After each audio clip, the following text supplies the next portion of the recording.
Hello नमस्कार दोस्तों, कैसे हैं आप सभी बहुत ही बढ़िया, बहुत ही ज़बरदस्त होंगे। तो आज की इस वीडियो में हम बात करने वाले हैं भर्ती आपकी एक है आरपीएफ, जिसमें बहुत से कमेंट्स आ रहे थे बच्चों के कि जो आरपीएफ भर्ती आपकी है, आरपीएफ जो भर्ती आपकी है, इसमें आप सभी को पता है इसका रिजल्ट जो है उन सभी का इंतजार बच्चे कर रहे हैं।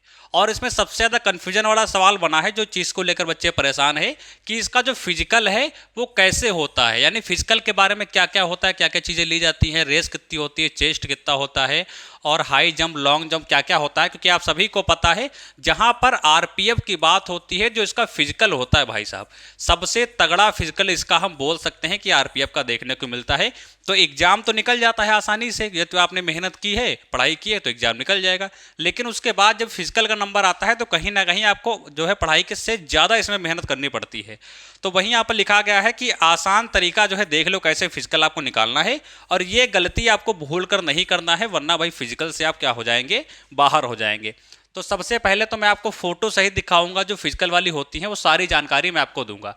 तो ये यहाँ पर क्या है, ये तो आपका बताया गया है आपकी जो हाइट वगैरह है उसके बारे में बताया गया है कि आपकी जो मेल हो आप, ठीक है, तो आपकी हाइट कितनी होनी चाहिए, आपकी 165 सेंटीमीटर होनी चाहिए, वहीं सब बताई गई हैं। यदि SC ST से हो तो आपकी 60 सेंटीमीटर होनी चाहिए, 160 सेंटीमीटर, बाकी जो आपके होते हैं उनकी 163 सेंटीमीटर होनी चाहिए। वो सारी चीज़ें यहाँ पर बताई गई हैं। जो चेस्ट आपका होता है वो 80 सेंटीमीटर होना चाहिए, और यहाँ पर जो SC ST वाले होते हैं उनका 81.2 सेंटीमीटर होना चाहिए। वो सारी जानकारी यहाँ पर है, ये जानकारी आपको पहले से भी यहाँ पर पता होगी, ठीक है। ये देखिए यहाँ पर ये आपकी फीमेल वगैरह की सब कुछ लिखा हुआ है। जो फीमेल होती हैं उनके बारे में जानकारी दी गई है। जैसे जो फीमेल होती है उनकी यू आर ओबीसी की 157 सेंटीमीटर हाइट होनी चाहिए, SC और ST की 152 सेंटीमीटर हाइट होनी चाहिए। तो ये चीज़ें हमारी रही हैं, ये तो आपको पहले से ही पता होगा, क्योंकि यदि ये नहीं पता होता तो आप फार्म को कैसे अप्लाई करते। ये फोटो आपको सामने यहाँ पर दिख रहा होगा, ये फोटो क्या है, ये फोटो रनिंग के समय क्या है, कहाँ का फोटो है, तो ये फोटो आपका रनिंग के समय का है, जब बच्चे रनिंग करने के लिए जाते हैं। अब यहाँ पर क्या करना है, यहाँ पर जब आपको रनिंग करना है, रनिंग करने क्या होता है, ऐसे गोल राउंड होता है, आपको राउंड लगाने होते हैं, उसमें आपको दिया होता है कि इतने किलोमीटर क्या है, वो आगे मैं आपको बता दूंगा कितने किलोमीटर दौड़ना है, कैसे राउंड लगाना है। तो जब राउंड लगाना है आपको, तो पहली बात तो इनका राउंड का जो संख्या होती है, जो संख्या इनकी होती है, वो आपको बहुत अच्छे तरीके से ध्यान में रखना है कि कितनी संख्या हमने लगा दी है। और पहली बात आपको जो है, हमने देखा बच्चों से जब बात की, काफ़ी बच्चे जो रनिंग में फेल होते हैं, चाहे CGD के हों, चाहे आपके आरपीएफ के हों या किसी अदर वैकेंसी के हों, तो वो शुरुआत में क्या करते हैं, शुरुआत में जैसे ये राउंड है, ठीक है, और यहां से स्टार्ट हो रहा है, तो वो यहीं से क्या करते हैं, फुल ताकत के साथ दौड़ लेते हैं, और लास्ट तक पहुंच क्या होता है, उनकी जो एनर्जी है वो मतलब चली जाती है शरीर से, जिसमें लास्ट में वो बाहर हो जाते हैं।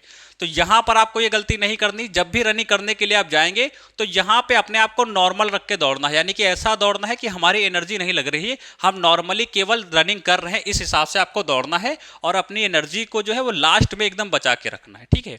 तो यहां से आपको क्या करना है, आराम से दौड़ना है, बिल्कुल आराम आराम दौड़ना। सभी के साथ में यहाँ पर देखो कि देखो कोई अगर जो किसी के फेस का देखेंगे आप, तो यहाँ पर कोई जी जान नहीं लगा रहा है, सब मतलब आराम से दौड़ रहे हैं। यदि नहीं देखेंगे आप तो आपको ऐसा लग रहा है कि ये बहुत स्लो मोशन में आराम से दौड़ रहे हैं, कोई जल्दबाजी इनको नहीं है। इन्हें देखेंगे तो केवल आराम से दौड़ रहे हैं, कोई जल्दबाजी नहीं है। इन्हें देखेंगे तो आराम से दौड़ रहे हैं, कोई जल्दबाजी नहीं, क्योंकि ये शुरुआत जब रनिंग आपकी स्टार्ट होती है तब की आपकी फोटो है।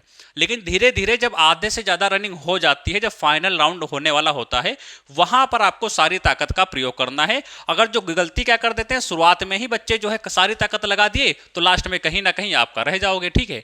ये आपकी क्या है, ये आपकी 4 फीट की, आप सभी को पता है, आपकी हाई जंप होती है, ठीक है। तो इनमें जो ये लकीरें आपकी होती हैं, ये जहां पर लगाई जाती हैं, ये चीज, इनका आपको बहुत विशेष रूप से ध्यान रखना है। अब होगा क्या, जैसे यहाँ पे आपको यहाँ से यहाँ तक आपको कूदना है, हाई जंप करना है या कुछ भी है, अब आपने क्या किया, आपका पैर यहाँ पे चला गया, ठीक है, बाहर निकल गया, तो वो फाउल हो जाएगा, ठीक है। तो इन चीज़ों को, जो लकीरें यहाँ पर होती हैं फिजिकल में, इनको बहुत बढ़िया तरीके से ध्यान में रखना है। यदि आपसे बोला जा रहा है कि आपको यहाँ से आपको जो है छलांग लगानी है और यहाँ पर आकर के आपको टच करना है, तो कोशिश करना कि जो लकीर आपकी रहेगी, जो भी लकीर आपकी है, उससे पहले ही आपका जो है पैर वहाँ से कूदना चाहिए और फिर यहाँ तक गिरना चाहिए। तो इन लकीरों का भी आपको बहुत अच्छी रूप से ध्यान रखना है, ठीक है। ये आपका हो गया चेस्ट का। तो ये जो चेस्ट होता है, अच्छा बच्चे करते क्या है, क्योंकि उन्हें ये चीज़ नहीं पता होती है कि जो हमारा चेस्ट होता है यानी सीना होता है, वो हमारा कैसे नापा जाता है। अब बहुत बच्चे सोचते हैं कि यहाँ से ले लिया जाता है, कोई सोचता है यहाँ से ले लिया जाता है, लेकिन ऐसा नहीं होता। जो चेस्ट होता है, चाहे फोर्स की कोई भी वैकेंसी हो, जो मिड चेस्ट आपका होता है, यानी ये यहाँ पर जो चेस्ट आपका आता है, यहाँ से आपका चेस्ट जो है लिया जाता है, एकदम बीच से लिया जाता है। देखो ना तो यहाँ से लिया जा रहा, अब ऐसा क्या होता है, यहाँ से लिया जाएगा तो इनका थोड़ा सा ज़्यादा चेस्ट आएगा, यहाँ से नहीं लेते हैं, बिल्कुल जो है सेंटर से लेते हैं। ये देखिए बिल्कुल सेंटर से लेते हैं, यहाँ से चेस्ट लिया जाता है। पहले नॉर्मली लिया जाएगा एकदम, फिर आपका जो है फुलाव के बाद आपका 4-5 सेंटीमीटर ज़्यादा होना चाहिए, फिर वहाँ से लेते हैं। तो इन चीज़ों का बहुत ध्यान रखना है आपको। ऐसा नहीं करना है कि शुरुआत में ही यदि आपका क्या है नॉर्मल रखा है, मतलब बोला है नॉर्मल रहने के लिए, आप उसे फुला दिए हैं, तो ऐसा नहीं करना है। नॉर्मली आपको रखना है। चेस्ट में कभी भी किसी को प्रॉब्लम नहीं होती है। गिने चुने 1-2 अभ्यर्थी ऐसे होते हैं जो चेस्ट की वजह से बाहर होते हैं, अन्यथा बाहर नहीं होते हैं। ठीक है, ये आपका आ गया है, आपका बोल सकते हैं रनिंग वगैरह। मैंने बताया था ना कि मैं भी बात करूंगा रनिंग पर कि कैसे क्या आपको रनिंग करनी है। तो ये आपकी कांस्टेबल आरपीएफ भर्ती की है। देखो यहाँ पर क्या है, ये हम बात कर लेते हैं। 1600 मीटर आपको क्या करना है, रनिंग करना है। कितनी देर में, तो हम मेल की बात कर रहे हैं 5 मिनट 45 सेकंड में। ठीक है, इनको 1600 मीटर रनिंग करना है। फीमेल की वहीं पर हम बात करते हैं तो 800 मीटर उनको रनिंग करना है 3 मिनट 40 सेकंड में। ये मत सोचना कि फीमेल की जो है यहाँ पर कम रखी गई, मेल की ज़्यादा रखी गई, दोनों का बराबर है एकदम। फीमेल के लिए ये 800 मीटर बहुत हुई जा करके, और मेल के लिए 1600 मीटर बहुत हुई जा करके, क्योंकि यहाँ पर केवल रेस हमको नहीं देखनी है, यहाँ पर टाइम जो है वो सबसे इंपॉर्टेंट आपका टाइम रहता है कि 5 मिनट 45 सेकंड के अंदर अंदर ही आपको दौड़ना है। हमने बता दिया कैसे दौड़ना है, शुरुआत में ही जी जान से नहीं दौड़ना है, आराम से दौड़ना है। क्योंकि मैं खुद ही रनिंग में बात करता हूँ, मैं खुद ही लाने वाला, मैं अभ्यर्थी रहा हूँ रनिंग में। जितनी बार रेसें हुई हैं हमारे कॉलेज में, उतनी बार मैं ही सबसे फर्स्ट आता था। मेरे पास बहुत से मेडल टंगे हुए हैं रनिंग में। और फिजिकल जो रहता है मेरे कॉलेज में, फिजिकल में सबसे ज़्यादा जो है मेडल पाने वाला अभ्यर्थी मैं अपने कॉलेज का रहा हूँ। तो फिजिकल के लिए मुझे बहुत अच्छा नॉलेज है कि कैसे आपको रनिंग करना है। क्योंकि हमारे कॉलेज में बोल सकते हैं फिजिकल भी हुआ है। फिजिकल में रनिंग, भाला फेंक, ऊंची कूद, लंबी कूद, जितनी भी रेसें होती हैं सब कुछ हुआ है। और सब में लगभग मैं फर्स्ट ही आया हूँ, सारे मेडल के साथ रखे हुए हैं। तो ये चीज़ें मुझे पता है। ऐसा नहीं करना है कि रनिंग में दौड़ लगा देना है, जी जान किसी भी कोई चीज़ नहीं। कोई भी चीज़ हो उसे बहुत ही आसानी तरीके से आपको निकालना है और साफ माइंड से। ठीक है, तो ये आपकी चीज़ें हो गई। लॉन्ग जंप की हम बात करते हैं तो 14 फीट आपकी रहती है मेल की, और फीमेल की 9 फीट रहती है। तो मेल के लिए 14 फीट भी बहुत होती है, फीमेल के लिए 9 फीट भी बहुत होती है। हाई जंप की बात करते हैं, 4 फीट मेल के लिए रहता है, 3 फीट फीमेल के लिए रहता है। ठीक है, तो ये चीज़ें यहाँ पर रहती हैं। तो अब हम बात कर लेते हैं। देखो हमने फिजिकल के बारे में तो समझ लिया कि कैसे क्या फिजिकल हमको करना है। अब बात याद आती है जो आपका आरपीएफ है। ठीक है, आरपीएफ है, इसका रिजल्ट कब तक आएगा। तो प्यारे बच्चे, मैंने आपको एक वीडियो में बताया था कि इसका जो रिजल्ट है वो कब तक आ सकता है।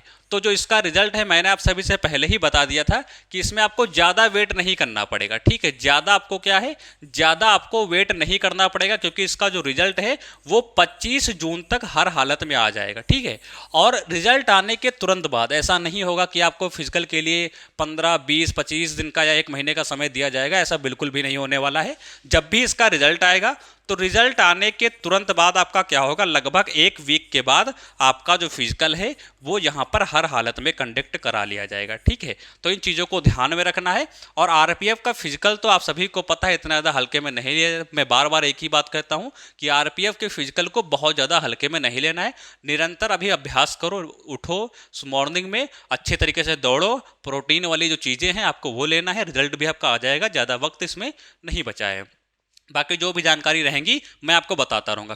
फिलहाल आरपीएफ की हम बात करते हैं। यदि इसमें कोई भी आपका क्वेश्चन है या कोई भी डाउट फिजिकल को लेकर बना हुआ है या आपके किसी भी और समस्या को लेकर बना है, तो नीचे आपको टेलीग्राम का लिंक मिल जाएगा, इंस्टाग्राम का लिंक मिल जाएगा, तो कहीं पर भी आप मैसेज कर सकते हैं। लेकिन जल्दी रिप्लाई पाना चाहते हैं तो आपको टेलीग्राम का लिंक मिल जाएगा, तो वहाँ पर जाकर के आपको मैसेज कर देना, आपको बहुत जल्दी रिप्लाई कर दिया जाएगा। तो प्यारे बच्चे, आरपीएफ या रेलवे की या सरकारी वैकेंसी की किसी भी चीज़ की आप तैयारी कर रहे हैं तो आप हमसे जुड़ना ना भूलें। यहाँ पर सारी वैकेंसी, सारे नोटिफिकेशन सबसे पहले देखने को मिलते हैं। तो चैनल को सब्सक्राइब कर देना, बेल आइकन को प्रेस कर देना। मिलते हैं अगले नेक्स्ट वीडियो में, तब तक के लिए नमस्कार, जय हिंद।